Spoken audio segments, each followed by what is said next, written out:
Sveicināti!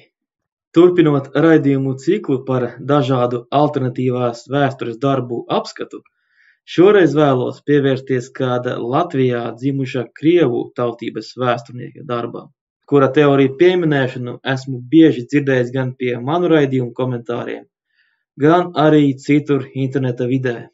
Raidījums būs par vēsturnieku Igoru Gusevu un viņa darbu Latvijas krievi 10 gadu simteņu vēsture. Tātad nedaudz par pašu autoru. Pēc ziņām, kas redzams šajā saitā, Ruskie.lv, viņš ir pabeidzis Latvijas Universitātes vēstures un filozofijas fakultāti pašu 90. gadu sākumā, un pēc tam kādu laiku arī strādājis par skolotāju. Jau drīz, sākot no 93. gada, sācis strādāt televīzijā, kur vadījis savu raidījumu, sauktu par Clio. Cik saprotu, šis raidījums diezgan bieži arī runāja tieši par šīm vēstures tēmām, un tajā bija vairāk nekā 100 raidījumu.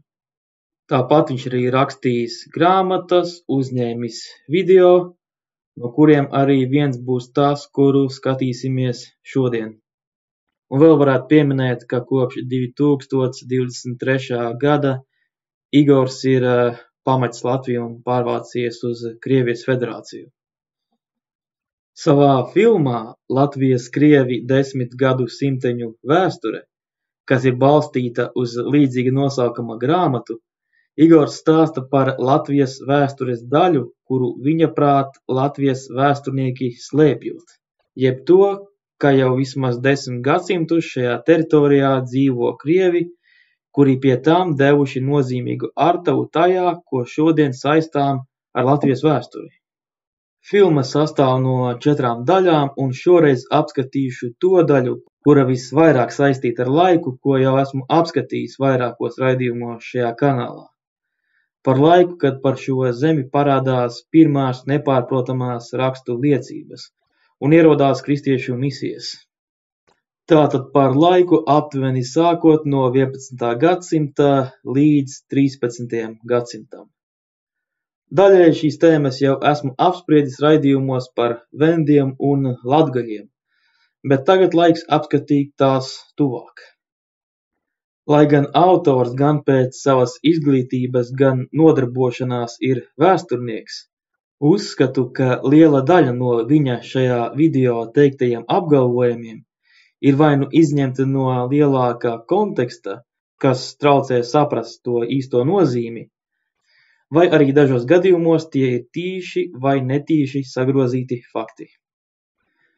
Pirms sāku analizēt šo video, vēlos atzīmēt, ka nevēlos ar to izraisīt papildus saspīlējumus jau tā sarežģītajās Latvijas un Krievijas vēstures attiecībās. Vēlos norādīt uz faktiem, kas palikuši nepieminēti šajā darbā. Tādēļ es aicinu neaizrauties ar naidīgiem komentāriem zem šī raidījuma un bez liekām emocijām apspriest šeit pieminētos faktus, veidojot konstruktīvu diskusiju. Jāpiemina arī tas, ka liela daļa šajā raidījumā teikto apgalvojumu neskrīt arī ar citu krievu vēsturnieku darbiem.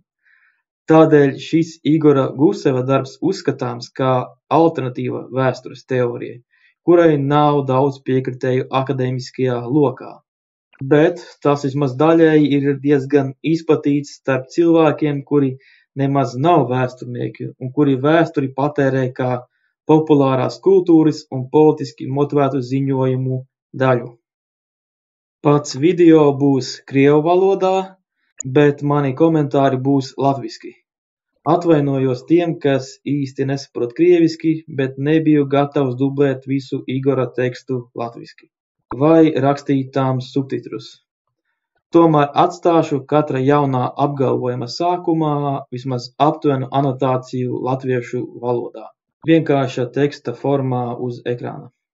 Un vēl pēdējā lieta pirms sāku šo apskatu, vēlos pastāstīt par agrāk Austrumvācijas teritorijā dzīvojošajiem vendiem, par kuriem daudz tiks stāstīts šajā raidījumā. Bez šīs informācijas varētu būt grūtāk uztvert nozīmi, kas būs šajā video. Vispirms jāatzīmē, ka vārds Vendi vai dažos gadījumos Veneti un citi tamlīdzīgi nosaukumi ir diezgan plaši izplatīti vēstures avotos, īpaši Eiropas vēstures avotos. Pirmkārt ir Veneti, kurus pirmo reizi pieminēja Jūlijs Cēzars kā vienu no Gallu ciltīm. Tad vēl ir Veneti no mūsdienu Itālijas, Venēcijas teritorijas, kuri runāja latīņu valodai radniecīgu valodu un deva nosaukumu Venēcijai, un arī mūsdienās šī reģiona cilvēkiem ir diezgan līdzīgs vārds.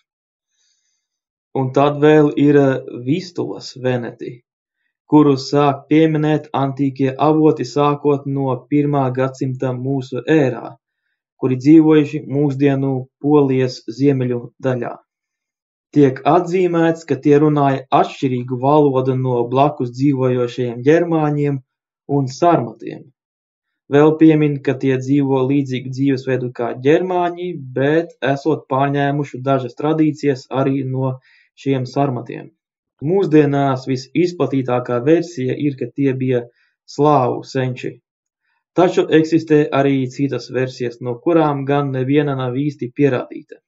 Jau vēlāk, 6. gadsimtā, tiek minēti Vendi mūsdienu austrumu Vācijas apgabalā, dzīvojot blakus ģermāņu ciltī Sakšiem, un šos vendus tiešām saista ar slāviem, precīzāk ar rietumu slāviem, tātad radniecīgiem poļiem un čehiem.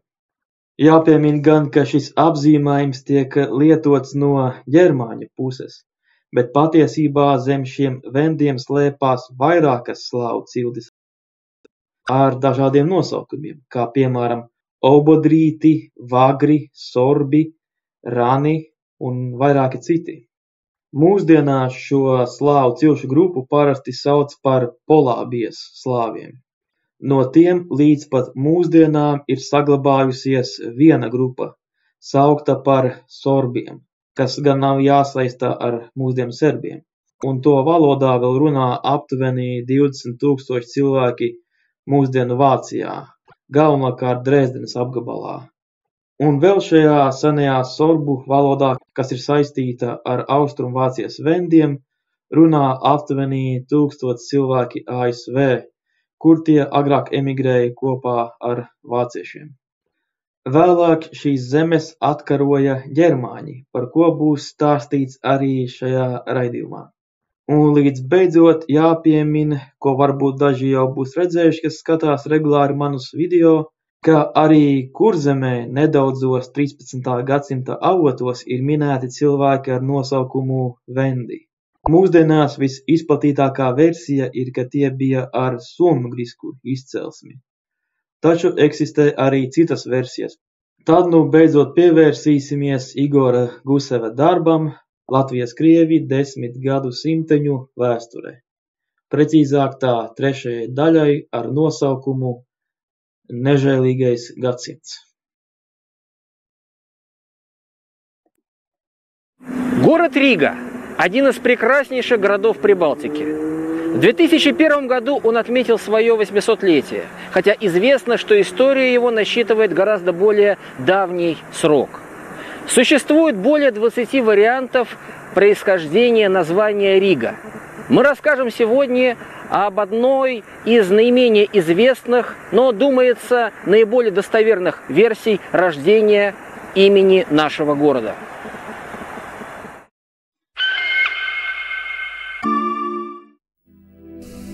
Река Даугава, или Западная Двина, являлась важным ответвлением знаменитого торгового пути из Варяг в Греки. В 15 километрах от ее устья, у места впадения в Двину маленькой речушки Риги, уже к XII веку сложились поселения ранних рижских жителей. Среди находок этого времени преобладают предметы, привезенные с Руси. Это стеклянные бусы, веретенная пряслица, бронзовые крестики, всевозможные браслеты. Jā, tā tas ir. Jā, ap šo laiku atrodami arheoloģiskie atradumi ar lietām no senās Krievzemes, jeb no austrumu slāvu zemēm, bet ir atrodamas arī lietas, piemēram, no Rietuma Eiropas un pat no Arābu kalifāta. Tātad redzam, ka jau šajā 11. 12. gadsimtā Daugavas ceļš, ko apdzīvoja mūsu senči, bija gana svarīgs tirniecības ceļš. Но особо любопытен тот малоизвестный факт, что на территории старого города были найдены предметы вендского происхождения. Археолог Андрис Цауне указывает, что все они однозначно относятся к местной материальной культуре. Это прежде всего небольшие деревянные палочки с вырезанными на конце 2 или 4 человеческими лицами. Они напоминают находки многоголовых изображений богов в землях западных славян, в теперешней Восточной Германии, и на Волыни, и на Западной Украине. Сбручский идол. Ближайшие аналоги некоторых рыболовных принадлежностей, найденных при раскопках на территории Риги, можно обнаружить в археологическом материале Польского Поморья. Tātad par šiem atradumiem, jā, patiešām tādi ir, un kā jau stāstīts, tos var apskatīt Rīgas vēstures un kuģniecības muzejā. Te gan nav skaidrs, kāpēc autors uzreiz tos saista tieši ar vendiem, jo tieši šajās mūsdienu Austrumvācijas jeb agrākajās vendu zemēs šādi atradumi nemaz nav atrasti. Tuvākais, kur tiešām kaut kas ļoti līdzīgs ir atrasts, ir Polija, jeb tieši Polijas ziemeļu piejūras daļa. Arī šeit tādi atradumi nav daudz, bet jā, tiešām ir atrastas šādas cilvēka veidīgas figūras, samērā līdzīgas tam, kuras redzējāt bildē no video. Tādēļ ir iespējams, ka tiešām ir bijuši kaut kādi tirniecības vai savādāk kontakti ar šiem rietumu slāviem, taču ne obligāti ar tieši vendiem, jo ir vēl tuvāk rietumu slāvi, kā jau pieminētie poļi, kur tiešām līdzīgas lietas ir atrastas. Viņš gan arī šajā aprakstā nepieminēja, bet lasot šo pašu Andra Caunas grāmatu, uz kuru atsaucās arī Igors, šie atradumi tiek datēti pārsvarā ar pašām 12. gadsimta beigām un 13. gadsimta sākumu. Tātad patiesībā tieši ar to laiku, kad šeit ieradās šie vācu tirgoņi un krustneši. Un kas interesants, tad tieši skatāmies rakstiskos avotus. Šajā gadījumā Indriķa hroniku ir atrodama viena vieta, kur pieminēts kaut kas līdzīgs.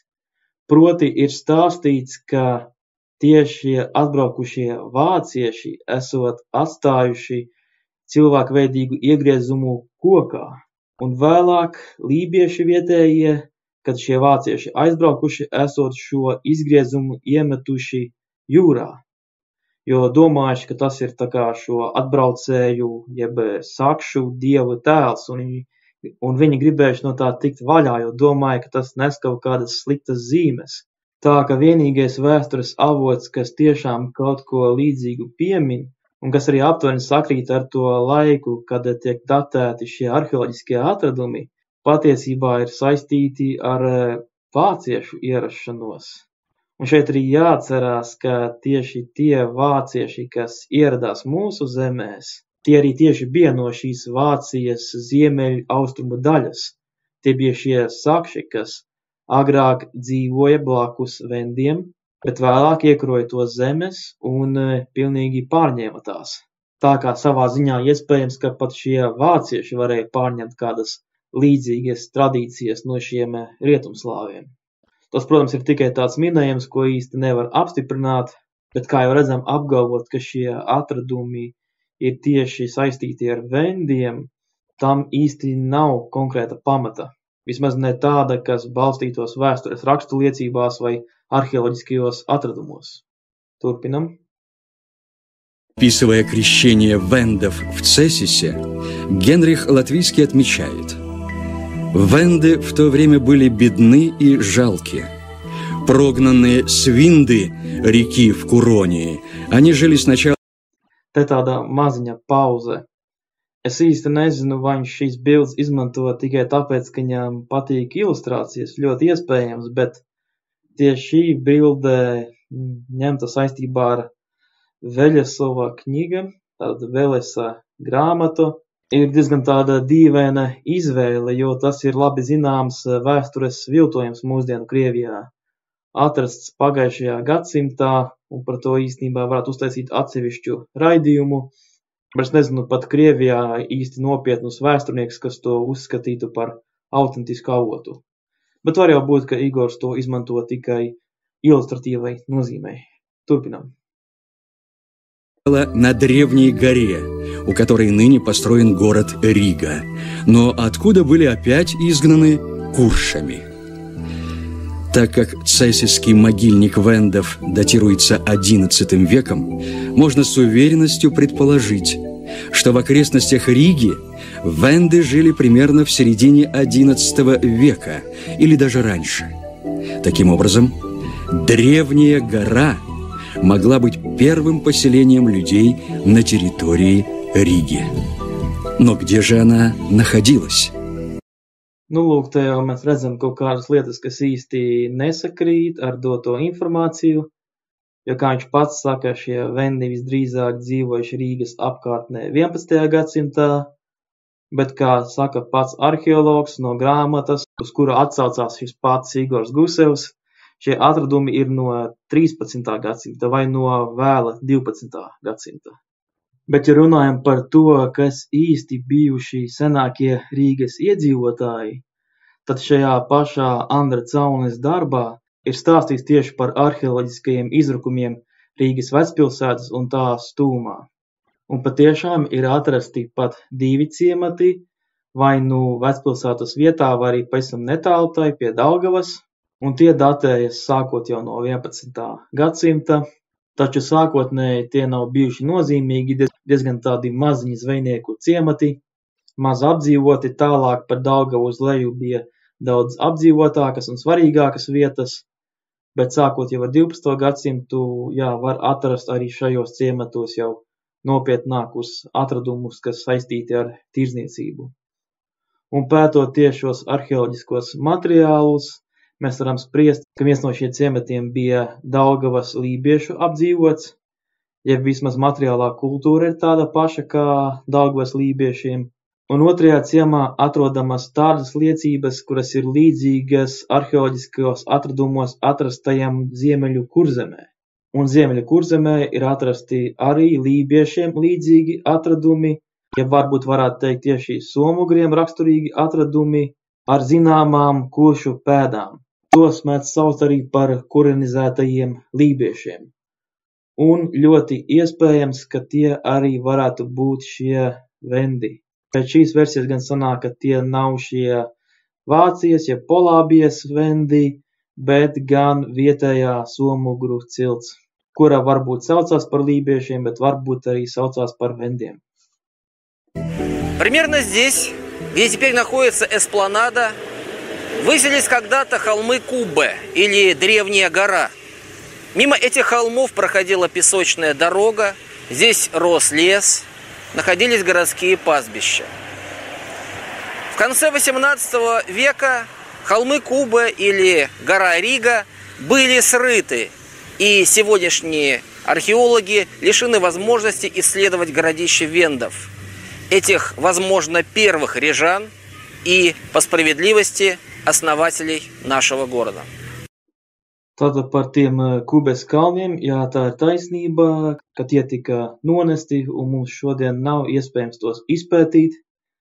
Ja runājam par Indiķa kronikā pieminēto seno kalnu, tad ir versijas, ka tas tiešām varēja atrasties šo Kubes kalnu vietā, taču tas arī īsti nav pierādīts. Un es nedomāju, ka mēs varam obligāti saukt šos potenciāli Kubes kalna iedzīvotājus, par kuriem mums īsti nav ziņu par pirmajiem Rīgas iedzīvotājiem, jo, kā jau teicu, mums ir pilnīgi drošas arheoloģiskas liecības tieši par 2 ciematiem mūsdienu Vecrīgas teritorijā vai pavisam blakus tai. Tā kā pavisam mierīgi šo abu ciematu iedzīvotājus varam arī saukt par Rīgas vietas pirmajiem iedzīvotājiem. Ļoti iespējams, ka viņi šo vietu nesauca par Rīgu, lai gan arī, ja piemēram skatāmies Indriķa kroniku, tad mēs saprotam, ka tajā vietā, kur bija Rīga, kaut kur netālu ir bijuši lībieši, un ka šo vietu jau saukuši par Rīgas vietu, ne tieši par Rīgas pilsētu, bet Rīgas vietu. Tā ka varbūt arī, ka šis nosaukums Rīga tomēr ir cēlies no šiem vietējiem iedzīvotājiem, kuri tā tad bija lībieši, un šie kurinizētie lībieši. Еще в XVI веке немецкий гуманист, друг Мартина Лютера и видный деятель реформации Филипп Меланхтон высказал предположение, что название города Рига произошло от древнего славянского населения острова Риген, Рюген, что находится у германского побережья Балтийского моря. По его мнению, выходцы оттуда, балтийские славяне Венды, первыми поселились на древней горе, назвав городище именем своей исторической родины. Гора Риген, река Рига, город Рига. Вот такая получается вполне логическая цепочка. Tātad šo grāmatu es speciāli pameklēju, un to izdevās atrast Tartu Universitātes interneta arhīvā. Tā tur ir ieskanēta. Grāmata ir vāciski, vecajā gotiskajā vācu šriftā, bet izmantojot ChatGPT to ir diezgan viegli izlasīt. Un toreiz konstatēju, ka Igors visdrīzāk pats nemaz nav lasījis šo grāmatu, uz kuru šeit atsaucas, jo tur par šiem vendiem vispār nekas nav stāstīts. Ir gan pieminēts vārds Rugie, bet tas nekādā veidā nav saistīts tieši ar šiem vendiem. Un starp citu pat šis Rugenas salas nosaukums nāk nevis no šiem vendiem, bet no ģermāņu cilts, ko sauca par rugiem. Šajā raidījumā gan tas pilnīgi tiek izlaists un netiek stāstīts, bet patiesībā, ja skatāmies uz mūsdienu Ziemeļvāciju, ieskaitot šo Rugenas salu, tad redzam, ka šos apgabalus jau pirms mūsu ēras apdzīvoja galvenokārt ģermāņu ciltis. Un viņas tur dzīvoja vismaz līdz 5. gadsimtam, kad vēl mums līdz galam nezinām iemeslu dēļ liela daļa no viņiem pameta šīs zemes. Versijas ir dažādas, ka tas varētu būt kaut kāda karu rezultātā vai varbūt klimata izmaiņu rezultātā, bet pilnīgi droši neviena no šīm versijām nav pierādīta. Un mūsdienu vēsturnieki domā, ka vismaz daļa no šiem ģermāņiem tur tomēr palika, lai gan mazākā skaitā. Un tad jau aptuveni nākamajā gadsimtā, tas ir 6. gadsimtā, tad arī tiešām tur ieradās šie rietumu slāvi. Un visdrīzāk sajaucās ar to nelielo daļu ģermāņu, kas tur vēl varēja atrasties. Tā ka pamatā šis vārds patiesībā ir ar ģermānisku izcelsmi, kas gan šajā video netiek pieminēts. Starp citu, šie paši rugi ir pieminēti arī, ka dzīvodami citās vietās, ieskaitot pat mūsdienu Zviedrijas teritoriju, tā ka visdrīzāk šīs senās grāmatas autors Philips Menningtons iespējams varētu būt domājis, ka agrāk šī rugju ģermāņu cilts varētu būt dzīvojusi arī mūsdienu Latvijas teritorijā. Lai gan šajā grāmatā tas tieši tā nav teikts, jo viņš tur tiešām apskata vismaz kādas 10, manuprāt, versijas par Rīgas nosaukumu izcelsmi. Pie tām viņš īsti tā arī nevienu no šīm versijām tā līdz galam neapstiprina un dažas pilnīgi apgāž. Es atstāšu norādi uz šo grāmatu pie video apraksta. Как известно, на острове Рюген в Арконе находилось святилище бога Святовита. Там стоял идол с 4 бородатыми головами, обращенными в разные стороны. И держал он в одной руке меч, а в другой – рог изобилия. Огромный орел жил при храме и считался посвященным Святовиту. Изображение четырехликого кумира есть яркий признак культа этого славянского божества.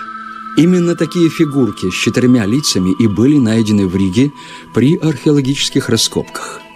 В этом легко может убедиться любой посетитель музея истории Риги и мореходства, где на стендах, посвященных ранней истории города, мирно покоятся уникальные свидетельства пребывания балтийских славян на Рижской земле.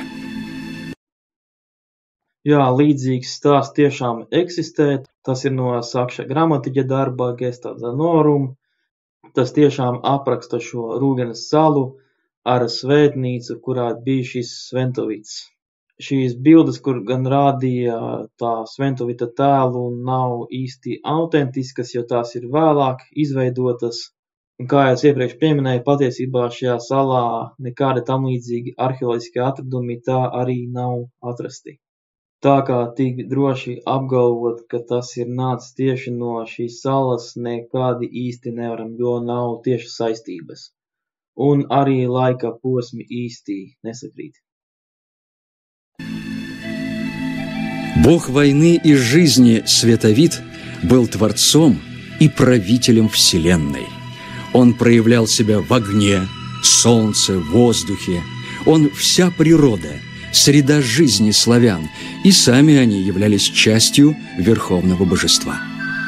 В 1168 году по приказу датского короля Валдемара Кнутсена, получившего имя в честь своего прадеда Владимира Мономаха, дубовое изваяние Световита выволокли из храма и публично сожгли в присутствии епископа Свена Датского. Поморье постепенно становилось немецким, вера славян – католической, исконные названия – иноязычными. Немцы присвоят себе не только территорию, но и многие символы славянского язычества. Так в их геральдику прочно войдет одноглавый арконский орел. Šeit, kā jau iepriekš daļai stāstīts, tiek pilnīgi ignorēts, ka patiesībā šīm zemēm ir arī sena vēsture ar ģermāņiem. Tā ka nevarētu teikt, ka tā bija kāda īpaši tieši no vendu puses apdzīvota vieta.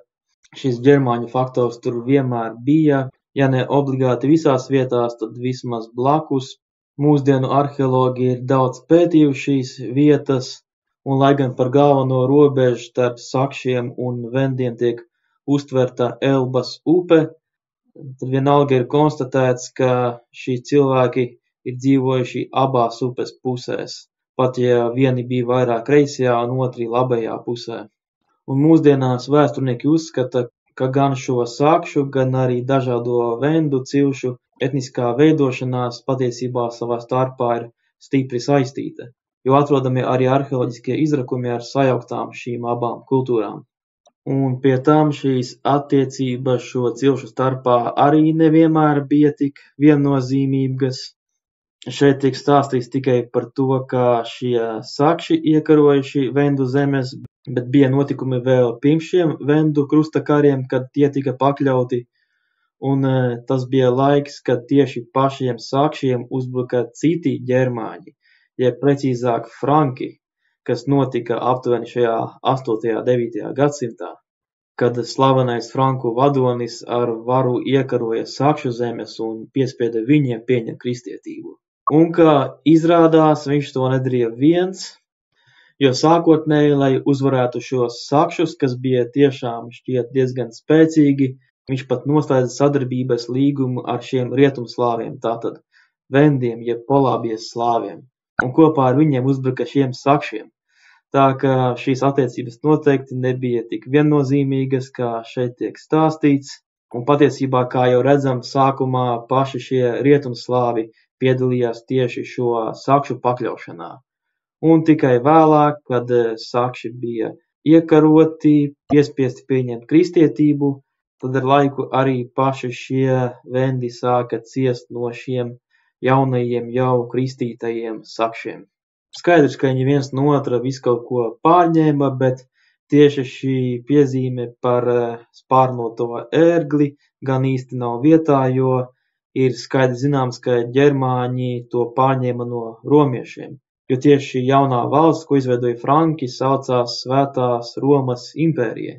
Tātad viņi, lai gan īsti nebija romieši, viņi tā kā centās turpināt viņu tradīciju, no kā arī nāk šī ērgļa simbolika pie ģermāņiem, jeb vēlāk mūsdienu vāciešiem. Es domāju, ka katrs būs dzirdējis un droši vien pat kaut kur filmās vai citur redzējis, kā romieši lietoja savos karogos šo ērgļa simboliku.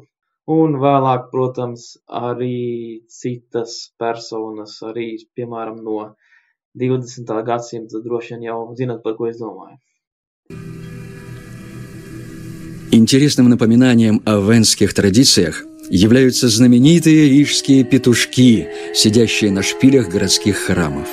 Это северогерманский обычай, принесенный к нам немецкими переселенцами. Но мало кто знает, что в основе его лежит поклонение славян Балтийского поморья священному дереву, у которого они еще долго, даже после принятия христианства, приносили в жертву петухов. Ни северная скандинавская, ни общегерманская мифология не отмечают подобного ритуала. Исключительно в славянском язычестве петух выделялся как особая сакральная птица, отпугивающая всякую нечисть. Не случайно католические миссионеры старались привлекать венских язычников видом священной для них птицы. Вот так и появились золотые петушки на церковных špīļах. Tad, diemžēl, ir izlaists diezgan daudz informācijas. Gaļi uz baznīcas torņiem nebija raksturīgi tikai Ziemeļvācijā, un patiesībā pašas pirmās liecības par ko tādu nāk no Itālijas jau 10. gadsimtā, tā ka krietni senāk vēl pirms šeit ieradās vācieši. Kā zinām, šeit nebija tikai vāciešu misija, bet gan arī tieši garīdznieku no Romas misija. Tā ka tas pilnīgi nav nekas neparasts, ka šeit varēja parādīties tādi gaļi uz baznīcas torņiem. Patiesībā mums gan pat nav ziņu, cik ātri šie gaļi ir parādījušies, jo pašas pirmās ziņas ir no kaut kāda 14. gadsimta, kad tiešām rakstu avotos tiek minēts, ka šīs gailes uz Pētera baznīcas torņa tiek mainīts. Varbūt, ka viņš parādījās tikai 14. gadsimtā, varbūt ātrāk. Bet katrā gadījumā tas nebija nekas neparasts kristīgajā pasaulē. Un arī dīvaini, ka viņš atzīmēja, ka šādas pagāniskās tradīcijas kaut ko darīt ar gaili, uzskatīt viņu kā svēto putnu, ka tās bijušas raksturīgas tikai šiem slāviem, jo patiesībā gan skandināvu mitoloģijā, gan arī pie tiem pašiem romiešiem, grieķiem šis gaļa tēls ir sastopams, un viņš tiešām arī tiek saistīts ar dažādām sakrālām lietām. Bet tieši šajā gadījumā tas visdrīzāk ir saistīts tieši ar šo seno kristiešu simboliku, ar svēto Pēteri, kuram tur stāstīja, ka tur 3 reizes pat gailis nenodziedās, kamēr viņš tur Jēzu nebūs nodevis 3 reizes. Tā kā nav nekas neparasts, ka Pētera baznīcas tornī ir šis gaļa tēls. Tā ir ne tikai sena pagānu simbolika un ne tikai slāvu pagānu simbolika, bet arī kristiešu simbolika. Un jau ar ļoti senām saknēm. К началу XIII века на территории Восточной Латвии уже сотни лет проживали славяне-русы. Šeit īsti nav skaidrs, uz ko tieši viņš atsaucās. Es katrā gadījumā nezinu nevienu vēstures avotu no 13. gadsimta, kurš tā skaidri pateikt, ka šajā teritorijā jau simtiem gadu dzīvojuši rusi. Viena no agrākajām rakstiskajām liecībām par šo teritoriju tiešām nāk no austrumslāviem, šī Nestora kronika, jeb pagājušo laiku stāsts, un tā stāsta par latgaļiem, zemgaļiem, kuršiem, bet nekādi nepiemina, ka starp tiem dzīvotu arī šie slāvi, vienalga vai vendi vai rusi. Tā kā īsti nav skaidrs, uz ko viņš te atsaucās. Существовали славянские поселения, которые мирно соседствовали с городищами латгалов и ливов. Tā, jā, šeit ir žēl, ka viņš tieši nav nosaucis, par kādām apdzīvotām vietām viņš domā. Jo sākot jau ar šo pagājušo laiku stāstu, gan arī ar Novgorodas kronikām, tiešām ir rakstīti daži baltu un somugru un šo seno rusu rūtēņu sakari, bet tie gan nav tikai miermīlīgi, kā viņš to stāsta, jo parasti viss, ko šīs senās slāvu kronikas piemin, ir kara gājieni no viņa puses uz vai nu Čudu, jeb Somugru Igauņu zemēm, vai arī uz mūsdienu Latgali un arī pat uz Zemgali. Влияние Полоцкого княжества распространялось на все нижнее течение Даугавы, вплоть до берегов Венецкого залива, именуемого ныне Рижским. Zināma politiskas ietekme šajās zemēs bija, vai vismaz tirdzniecības sakari, daudzos gadījumos noteikti arī kara sakari, bet tieši no politiskas puses mums trūkst rakstu liecības, tā ka mēs varam tikai minēt, kā īsti tas risinājās. Bet zināms, ka vismaz daļa latgaļu visdrīzāk bija pārņēmuši kristietību no politiskas puses. Cik mierīgi vai nemierīgi tas notika, īsti nav zināms. Un atkal nav īsti minēts, no kurienes ņemta informācija, ka Rīgas līcis saukts par Vendulīci. Es vairākās vietās meklēju līdzīgu nosaukumu, bet vienīgais, ko es varēju atrast, bija, piemēram, Klaudija Ptolemeja karte, kur daļa no mūsdienu Baltijas jūras tiek parādīta, un tur tā tiešām tiek saukta par Venedu jūru. Bet tāpat neparāda šo Rīgas jūras līci un saistās vairāk ar mūsdienu Polijas piekrasti. Город Юрьев, ныне Тарту, был основан в 1030 году Ярославом Мудрым и назван христианским именем этого князя. Jā, šis fakts ir paties. Te gan ir izlaista informācija, ka šī pilsēta tika izveidota karu rezultātā. Tātad šis Jaroslavs Gudrais bija iebrucis Igauņu cilts Ugauņu teritorijā. Starp citu, tieši no šīs Igauņu cilts nosaukuma arī radies mūsdienu Latvijā lietotais Igauņu nosaukums. Un šī Jurjevas pils, kas atradās aptuveni mūsdienu Tartu teritorijā, eksistē aptuveni 30 gadus līdz cita Igauņu cilts, kas hronikā saukta par Sosoliem, bet visdrīzāk bija sakalieši, uzbruka šai pilī un iekaroja to nopustīja. Būtībā tas arī izbeidza šo seno austrumslāvu valdīšanu tajās teritorijās. Tā kā, jā, varam teikt, ka ir bijuši šie zināmie sakari, bet tie nebija miermīlīgi, kā te varbūt dažreiz stāsta. О правах русских князей напоминали камни Бориса, лежавшие по берегам в среднем течении реки. Jā, šādi akmeņi tiešām eksistē, tie gan nav Latvijas teritorijā, bet gan dziļāk Baltkrievijas teritorijā, datēti aptuveni ap 12. gadsimtu un pārsvarā satura reliģiskā satura informāciju. Tā kā atkal īsti nav skaidrs, kā Igors centās to saistīt ar Krievu kņazu tiesībām šajās zemēs. Так что не случайно немецкий монах Мейнард, как пишет Генрих Латвийский в своей хронике Ливонии, и спрашивал разрешения у полоцкого князя Владимира на проповедование христианства в его землях и строительство церкви в Икштеле.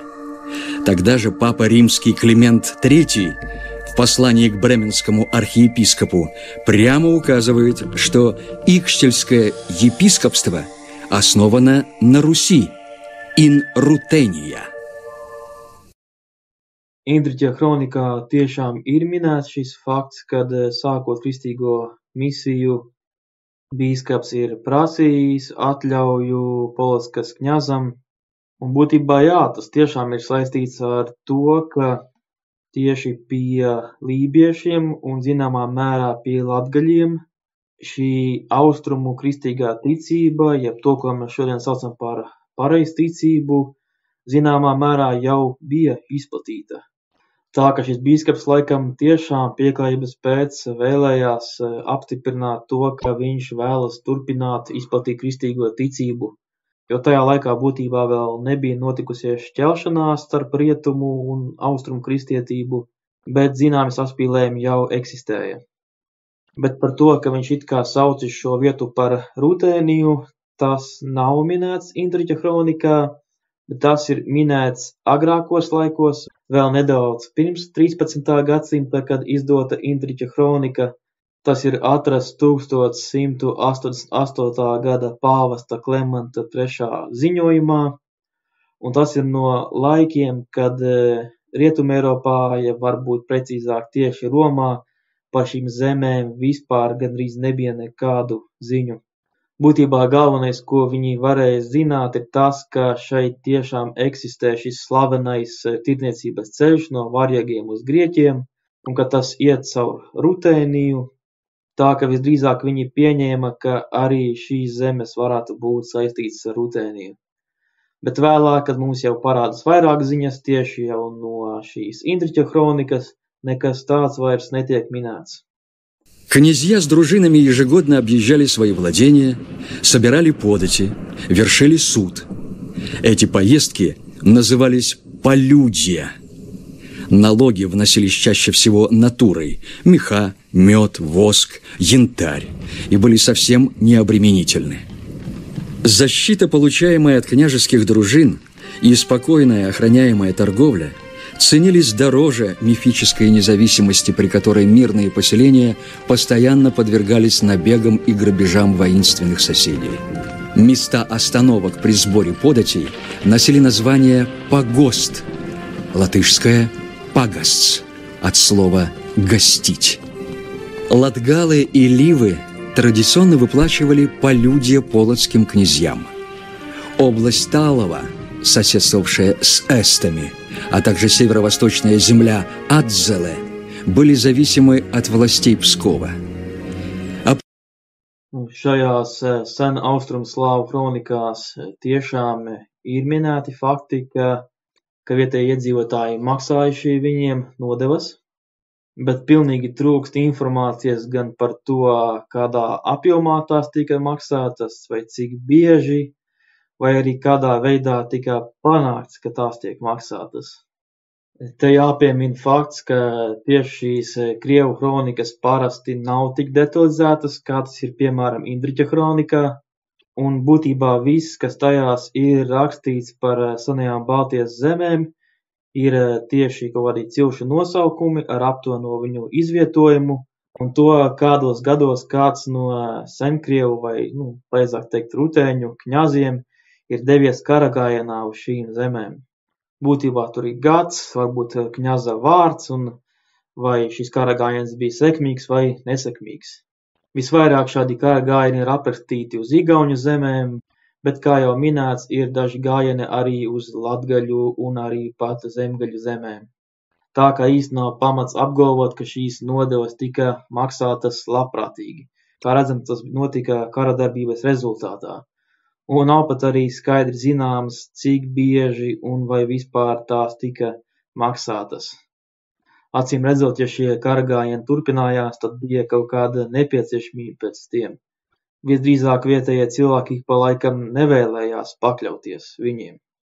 Un šo notikumu izprašanu visu vēl vairāk traucē tas, ka tiešām trūkst ziņu no šīs Polockas kņazistes.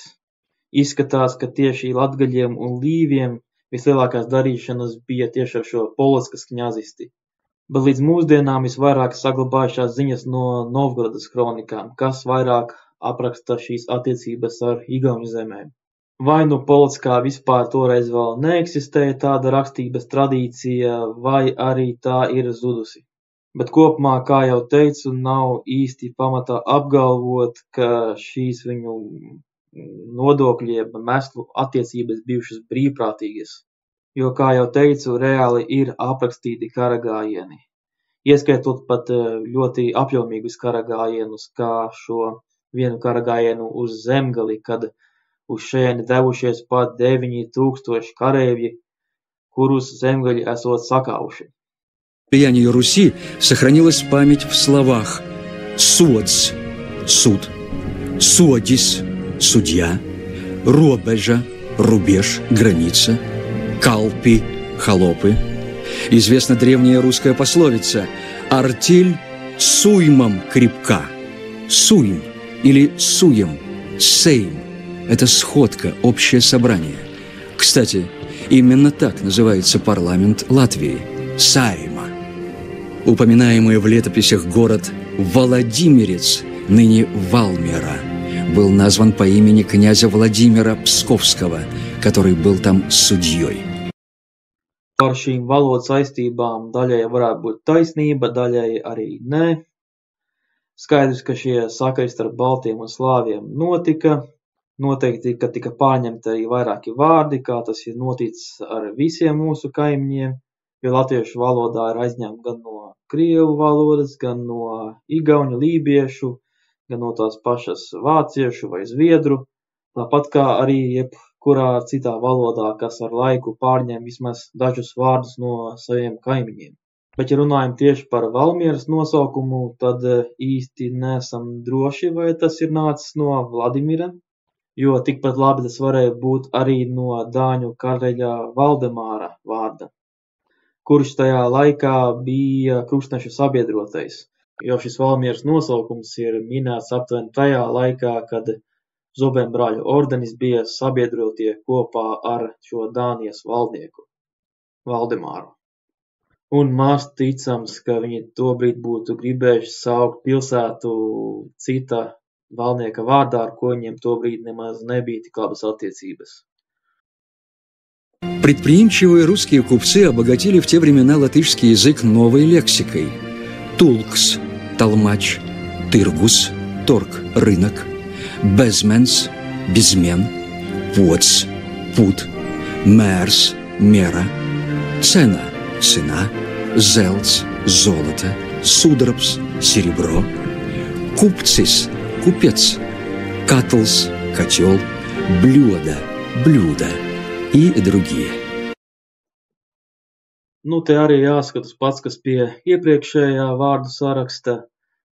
Daļa no tiem tiešām varētu būt pārņemti tādā veidā, jo, kā zinām, tiešām šī tirdzniecība notika, taču ne visi šie vārdi ir raksturīgi tikai senajām rutēņu zemēm un baltu zemēm. Precīzāk, daudz no šiem vārdiem nemaz, piemēram, nepastāv pie lietuviešiem, bet daži no tiem pastāv pie dažādām ģermāņu ciltīm, piemēram, tas pats tirgus. Tas ir sastopams ne tikai pie mums un pie krieviem, bet arī pie somiem, zviedriem, arī norvēģiem un dāņiem. Tā ka visdrīzāk tas bija kāds vārds, kas tika kopīgi lietots visā šajā senajā tirgošanās ceļā no varjagiem uz grieķiem. Tāpat, piemēram, arī tādi vārdi kā bļoda vai katls, tie visdrīzāk ir ienākuši šajās zemēs caur gotu valodu, kas bija ģermāņu valoda un kurai bija sakari arī ar Romas impēriju, jo šie vārdi un arī vairāki citi ir sastopami pie viņiem. Tāpat arī nav īsti skaidrs, kurā tieši laikā šie vārdi varēja ienākt latviešu jeb tobrīd vēl latgaļu, zemgaļu, kuršu valodās. Tas būtu varējis notikt šajā 12. gadsimtā, bet daži vārdi varbūt pat agrāk. Un šie avoti arī varēja būt dažādi gan caur šo tirdzniecības ceļu, gan caur citiem kontaktiem ar gan austrumu, gan rietumu kaimiņiem, gan arī iespējams šiem kontaktiem ar gotiem, par kuriem mums gan nav tik daudz liecību, bet mēs zinām, ka tie dzīvoja arī kaimiņos gan slāviem, gan baltiem. Jā, interesanti, ka pat vēl mūsdienās Lietuvā, mūsdienu Baltkrievijas reģionu sauc par Gudiju. Un ļoti iespējams, ka tas ir saglabājies no ļoti seniem laikiem, kad tur varēja dzīvot šie goti. Un vēlāk tiem pamatot šīs zemes nosaukums vienkārši palika, kā tas daudzreiz jau vēsturiski dažreiz notiek, ka kaut kāda noteikta cilvēku grupa pazūd, bet viņa nosaukums saglabājas. Līdzīgi tad arī ar šiem vārdiem. Daži tiešām varētu būt ar slāvu izcelsmi, bet ne visi tie, kas šeit tika nosaukti. Культурное влияние Древней Руси сказалось и в том, что уже с X века на территорию нынешней Латвии стало проникать христианство, прежде всего православие. Даже хронист Генрих Латвийский был вынужден признать, что к моменту прихода сюда немецких миссионеров среди местных жителей было немало крещенных людей. Tā vismaz daļēji ir taisnība, tiešām ir saglabājušās kronikās ziņas, ka daļa no latgaļiem vai vismaz to vadoņi bija pieņēmuši pareizticību, jeb toreiz vēl vienkārši austrumu katoļu ticību. Gan nav īsti skaidrs, cik lielā mērā tas bija noticis, jo, piemēram, arheoloģiskajos izrakumos ir atrasti diezgan daudz krustiņi, gan latgaļu, gan arī lībiežu zemēs, bet, piemēram, vēl līdz pat šim brīdim nav atrast nekādas liecības par austrumu baznīcas celšanu šajās teritorijās. Jeb tieši, ka viņi atrastu kādas paliekas no tām. Tā ka ļoti iespējams, ka šī ticība ap šo laiku vēl nebija tik īpaši nostiprinājusies. Lai gan, protams, vietējie cilvēki par to bija dzirdējuši un droši vien jau saprata vairākus kristietības jēdzienus. Правда, в отличие от западных поборников истинной веры, русские власти не стремились поголовно окрестить своих подданных. Достаточно было того, что христианами были князья, дружина и представители местной знати. Никто не стремился заставлять насильно принимать чужую веру. Приобщение к православию шло мирно и последовательно. Из древнерусского Šeit atkal mēs nonākam pie tā fakta, ka patiesībā mēs nemaz labi nezinām, kā tieši notika šīs kristīšanas process, jo, piemēram, austrumslāvu kronikās tas vispār nav pieminēts. Tas nav pieminēts ne kaut kādā pozitīvā, ne negatīvā veidā, vienkārši nav stāstīts vispār, ka uz šīm zemēm viņi būtu sūtījuši kādus misionārus vai arī kādā citādā veidā mēģinājuši ieviest kristietību šajās zemēs. Bet mēs šo to zinām par to, kā kristietība tika ieviesta tieši senajā Rusā. Un vietām tas tiešām notika miermīlīgi. Piemēram, ka 988. gadā Vladimirs pirmo reizi kristīja Kijevu, viņš sasauca savus pavalstniekus un teica tiem kristieties, pieņemiet šo jauno ticību, bet ja jūs to nedarīsiet, tad riskējiet kļūt par maniem ienaidniekiem. Un izskatās, ka šī valdnieka autoritāte tiešām bija liela, un cik noprotams, lielākā daļa tur tiešām mierīgi arī kristījās, bet, kā redzam, tad alternatīva arī būtu bijusi kļūt par šī kņaza ienaidnieku, ja viņi to nebūtu gribējuši darīt. Un mums ir saglabājušās ziņas, ka, piemēram, tālāk tieši uz rietumu zemēm, piemēram, Novgorodas teritorijā šī kristīšana nenotika tik miermīlīgi. Notika konflikti starp šiem pašiem vietējiem kristietības ieviesējiem un ar vecajiem pagānu ticībā esošajiem senslāviem tieši šajā Novgorodā. Tā ka nebūtu nav izslēgts, ka arī kristietības ieviešana šajās zemēs no austrumslāvu puses nemaz nenotika tik mierīgi. Lai gan šeit mums vienkārši trūkst liecību, tā ka nevar apgalvot nevienu, ne otru. С древнерусского происходят связанные с церковной жизнью заимствования, как базнейца, божница, церковь, крустц, крест, сvēts, святой, священный, святки, святки, светце, свеча, званс, звон, колокол, грекс, грех, карокс, хоругвь, неделя, неделя. При Par šiem vārdiem, jā, ļoti iespējams, ka tie tiešām ienākuši šeit tieši no šīm austrumslāvu zemēm, jo liela daļa no tiem tiešām ir saistīti ar šo kristietību un kuri nesakrīt ar analogiem vācu valodā, kuriem it kā būtu jābūt pieņemtiem pirmajiem. Tātad, ja senie latgaļi vismaz daļēji vai varbūt pat lielākā mērā bija pieņēmuši uz laiku šo austrumu kristietību, tad tas izskaidro, kā šie ar slāviem radniecīgie kristietības saistītie vārdi ienāca mūsu leksikā. Ja, lai gan it kā galīgi šo zemi kristīja tieši vācieši, kuru valodā nav šo vārdu. Un jāatzīmē, ka lielākā daļa no šiem pieminētajiem vārdiem nav sastopami mūsdienu lietuviešu valodā. Lai gan vismaz cik es esmu skatījies, tad dažādos dialektos tie eksistēja, un tad, kad veidoja modernu lietuviešu valodu, daudz no tiem vienkārši neiekļāva standarta lietuviešu leksikā. Tā ka es domāju, ka šo vārdu esamību latviešu valodā tiešām varētu liecināt par to, ka šie austrumslāvi bija pirmāk nekā katoļu misija šeit, un tiem varbūt sākumā bija lielāka veiksme, Bet neaizmirsīsim, ka tā, kad šeit ieradās tieši katoļu misionāri, tad tie paši latgaļi, kas it kā vismaz daļai bija jau pieņēmuši šo austrumu kristietību, diezgan ātri bija gatavi pieņemt arī katoļu ticību.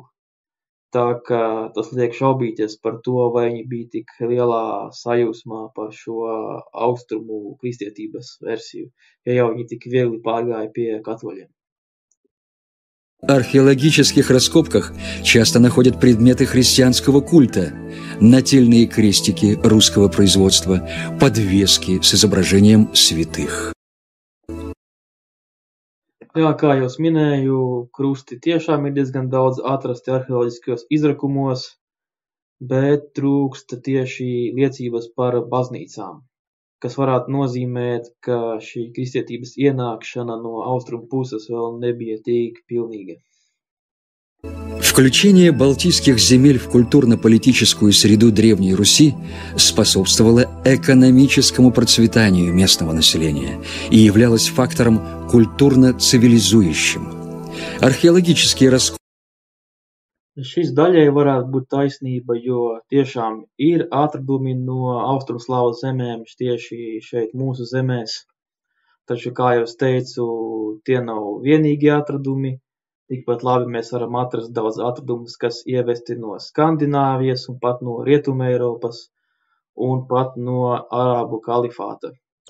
Tā ka, protams, ka šī tirgošanās bija svarīgs faktors šī reģiona attīstībā, bet nevarētu teikt, ka tā nāca tikai no šīs austrumu puses. Un, piemēram, Lietuvā šādu atradumu no austrumslāvu zemēm ir daudz mazāk nekā Latvijas teritorijā, un, kā mēs zinām, tas viņiem netraucē tajā laikā tikpat labi attīstīties. Un ja runājam tieši par 12. un 13. gadsimtu, tad redzam, ka tieši pie lietuviešiem, kuriem nebija tik lieli šie tirniecības sakari ar austrumslāviem, ka viņiem pat vēl labāk tajā laikā izdevās veidot savu pirmo valsti. Jeb mūsu gadījumā, diemžēl, mums tas pat tā patstāvīgi neizdevās. Раскопки показали, что в IX-XII веках восточное влияние на территории Латвии абсолютно преобладало. Причем в это же время наблюдается резкий подъем культуры быта, ремесленного производства и уровня зажиточности населения. Серебряные и бронзовые витые браслеты, разноцветные бусы, оковки поясов и многие другие украшения, которые находят в погребениях древних латышей, по приемам ремесленной обработки воспроизводят соответствующие изделия на Руси.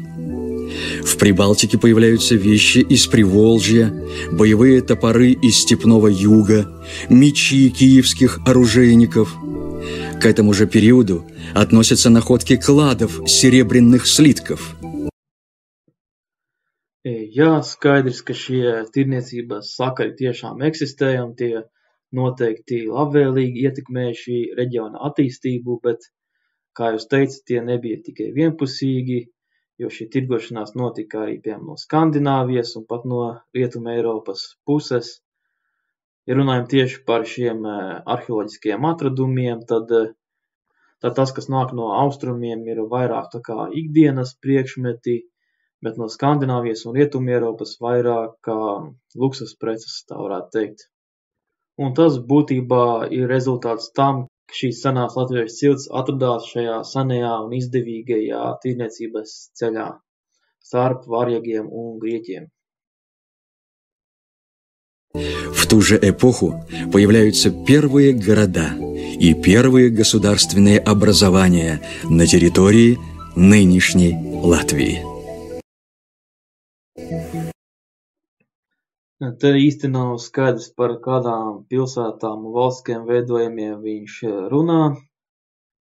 Es pieļauju, ka viņš varētu runāt par iespējamo Lūdzas pieminēšanu, kas notika aptuveni 40 vai 50 gadus pirms Rīgas pieminēšanas. Vienā no austrumslāvu kronikām pieminēta pilsēta Lučina, par kuru daži domā, ka tas varētu būt par Ludzu, bet tikpat labi tā varēja būt arī kāda pilsēta Smoļenskā, mēs īsti nezinām. Un tas būtībā ir vienīgais piemērs, ko es varētu iedomāties. Nav skaidrs, par ko vēl viņš domā. Bet, ja runājam tieši par attīstību, tad varētu piekrist tieši 11. un 12. gadsimtā šajā reģionā notiek tāda gan kā tehnoloģiskā attīstība, gan droši vien arī sociālā attīstība. Bet šis nav vienīgais reģions, kur tas notiek, jo būtībā līdzīgi procesi notiek gan Polijā, gan tajā pašā Skandināvijā. Visur tur pamazām ierodās kristīgā ticība, palielinās tirdzniecības sakari, parādās jaunas lauksaimniecības metodes, metāla apstrādes metodes un viss pārējais.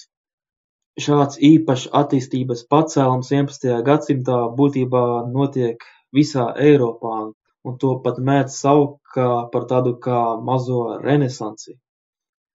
Visā Eiropā tiek dibināts jaunas pilsētas, nodibinās tirdzniecības sakari, ieviešas jaunas izglītības un arī valsts pārvaldes formas. Un būtībā vismaz daļēji tas ir saistīts arī ar to, ka notiek lielāki kontakti ar to brīdi savā ziņā vairāk attīstīto musulmaņu pasauli, tie paši it kā krustakari, kas it kā bija vardarbīgi, bet tajā pašā laikā notika arī kultūras un zinātnes apmaiņa. Tā ka, protams, vismaz daļēji savu lomu Latvijas attīstībā noteikti spēlēja arī šie sakari ar senajiem austrumslāviem, bet ne tikai. Tāpēc nedomāju, ka ir korekti to pasniegt tādā veidā, ka it kā izskatās, ka par visu šī reģiona attīstību mēs varam pateikties tikai it kā šiem tirdzniecības vai kristietības sakariem ar austrumslāvu kņazistēm. Savu lomu viņas spēlēja, bet noteikti viņi nebija vienīgie, kas spēlēja šādu lomu šī reģiona attīstībā. Un te jau ir diezgan ilgs laiks pagājis, droši vien kāda stunda, un šoreiz tad, lai pietiek. Ja jums interesēs, es turpināšu komentēt arī atlikušo video daļu un varbūt pat kādu citu no šī raidījuma daļām. Bet, ja jums ļoti interesē jau tagad, tad varat noskatīties tālāk, un īstenībā lielākā daļa no tēmām, kas tiek stāstīts tālāk, es jau esmu pieminējis savos iepriekšējos raidījumos gan par latgaļiem, gan par lībiešiem. Un jums tas ļoti interesē, tad varat apmeklēt šos video, un tur jūs atradīsiet lielāko daļu atbilžu uz jautājumiem, kas varētu rasties, ja skatīsieties turpmāko daļu no šī video. Kopumā nākas secināt, ka šis tomēr ir visai vienpusīgs darbs. Daudzi vēstures fakti vai to interpretācijas tiek pilnībā izrauti no konteksta, kā rezultātā rodas pavisam sagrozīts skats uz tiem laikiem un vietām, par kurām tiek runāts šajā raidījumā. Protams, pats par sevi nav slikti, ka cilvēki cenšas meklēt šīs līdzības un kopīgos momentus starp dažādām tautām, un arī pats savos video to ik pa laikam daru, tas ir atbalstāmi, taču to nevajadzētu darīt šādā veidā, ka tiek atklāti manipulēts ar dažādiem vēstures avotiem, vai dažos gadījumos apzināti vai neapzināti pat šie avoti tiek izmainīti un pasniegti pilnīgi neprecīzi. Diemžēl šajā darbā tas ir darīts. Bet es tad pagaidām beigšu. Paldies par uzmanību.